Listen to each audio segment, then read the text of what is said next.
What's going on, good people? So let's continue the conversation of examining my heart. So I had this conversation with the Holy Spirit, and I really wanted the Holy Spirit just to examine my heart and really just probe and anything that is pulling me away from just my natural desires to be with God.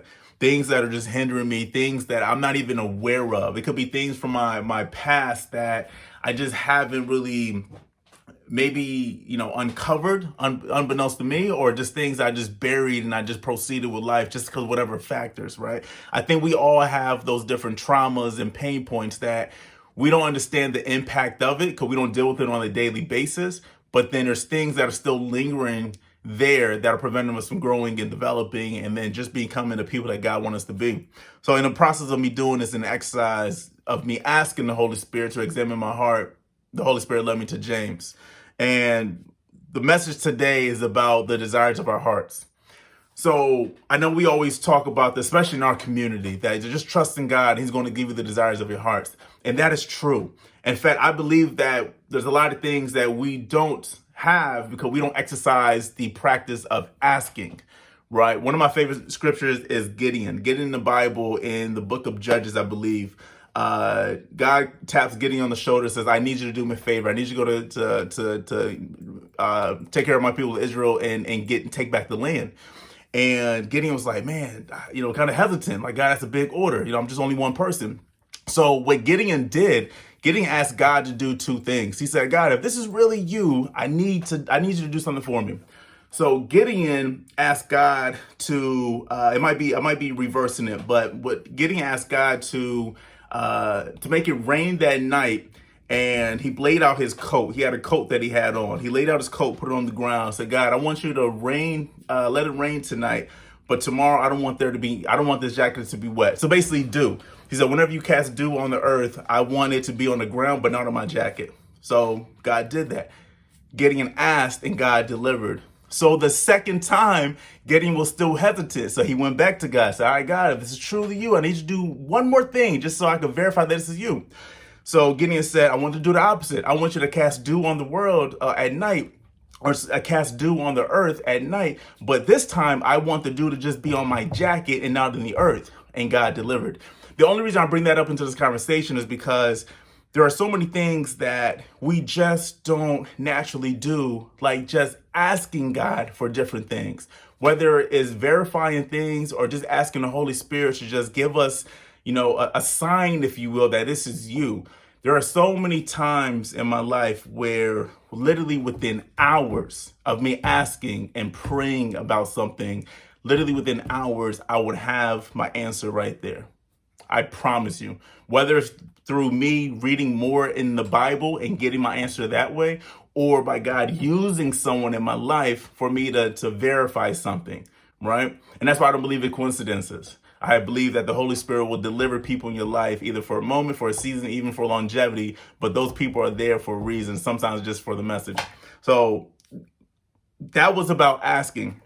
But what I wanted to clarify today, going back to just the desires of our hearts and all those different things, we also have to check where those desires are coming from and where they're sourced.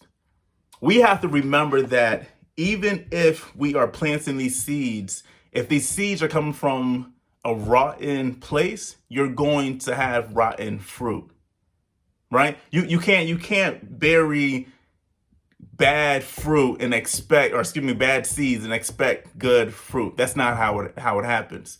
It all starts at the source. It starts at the root. And again, on the flip side, if you are sowing good seeds, then you can expect good fruit. So that's why it's so important when we talk about the desires of our hearts and these things coming to pass, we have to fully understand where they're coming from. So in the process of me doing that and talking to the Holy Spirit reminded me that there are certain things that I need to work on. And again, the Holy Spirit led me to the book of James. So this is called The Friendship with the World in chapter 4. It says, those conflicts and disputes among you, where do they come from? Do they not come from your cravings that are at war within you? These eternal battles that we have, right? Between our wants, our desires, being good stewards, loving God, but also looking at earthly things and saying, man, I really want that. I really want those things, right? Those are desires that we have, right? I want the crib. I want the whip. You know what I mean? But I also understand where it comes from. If I'm coming from a place of I want it, just say I have it, that's a little different, right? Let me finish this. You want something and do not have it, so you commit murder. And you covet something and cannot obtain it, so you engage in disputes and conflicts. I know we get caught up in murder, but think about it this way. He's basically saying that there's so many things that really drive our desires. And there's a lot of things that might even pull us out of our own selves, right? If we really covet something, we really want something, it may not call us to murder, but it may cause us to lie. I may become a deceitful person and throw people under the bus if I really want to be promoted at work, right? Yeah, I'm not committing murder, but because I've been passed up on promotions for the last 2 years, now I see an opportunity for me to throw someone else under the bus and lie on their name just so I can get promoted. Does that make me any better than a murderer? So you do not ask, and this proceeds with the James conversation. You do not ask because you do not ask. I'm sorry. You do not have because you do not ask. You ask and do not receive because you ask wrongly in order to spend what you get on your pleasures. And then he calls them adulterers. So this goes back into fully understanding what it means to have your desires come to pass. Your desires come to pass when you take full delight in God, meaning that the source of all these things that you want is coming from a place of purity. It's coming from a place of gentleness. It's coming from a place of longing, a desire, saying, God, these are the things that I want. Let it have your way. And I pray that you supersede in all these things so it can come to pass. So this is once again just a heart check on to make sure that the things that we want in life is coming from a place that is pure, a place that is good, just so it can produce good fruits. All right. I love y'all and I appreciate y'all, and continue to have these conversations. Y'all be easy.